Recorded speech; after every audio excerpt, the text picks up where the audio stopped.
When it comes to politics, Americans can be quite unkind to their opponents.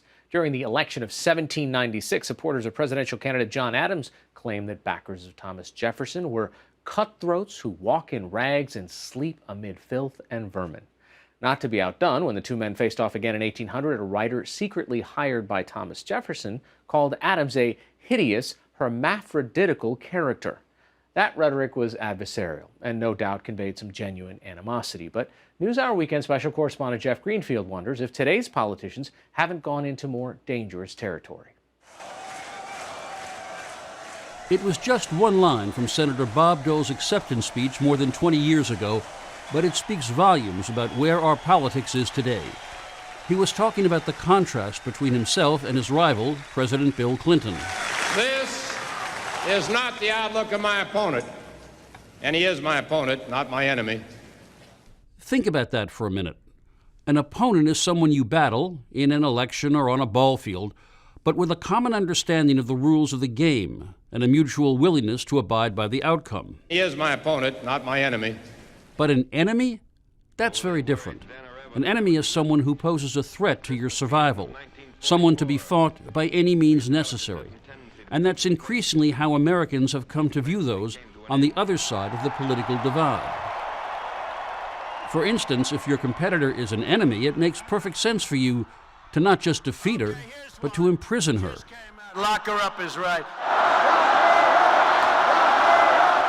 It makes sense to regard your critics not just as an inevitable part of the tension between press and politicians, but as something worse, the enemy of the American people.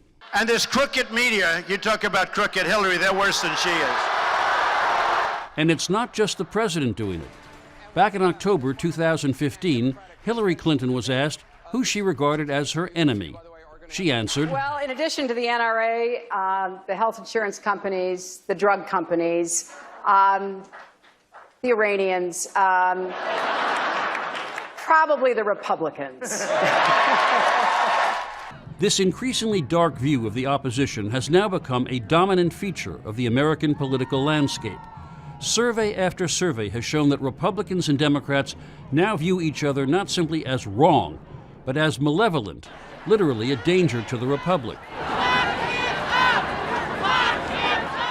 According to Pew Research, 45% of Republicans now say that Democratic policies threaten the nation's well-being, while 41% of Democrats view GOP policies in equally stark terms. The most dramatic example of this mutual hostility is this. Back in 1960, only 5% of Republicans and 4% of Democrats said they'd be displeased if a child married someone from the other major party. Half a century later, half of Republicans and more than a third of Democrats said yes, they would be somewhat or very unhappy. What makes this tribalism particularly dangerous is that it has grown at a time when one of America's core convictions, the worth of a free society, has eroded, especially among the young. They're simply less and less convinced that living in a democracy is all that important. Among Americans born in the 1930s, 72% said that living in a democracy was essential. Among those born in the 1980s, the number is 30%. The less faith in an open society, the more reason there is to believe that politics is more like warfare than a contest for power where limits apply.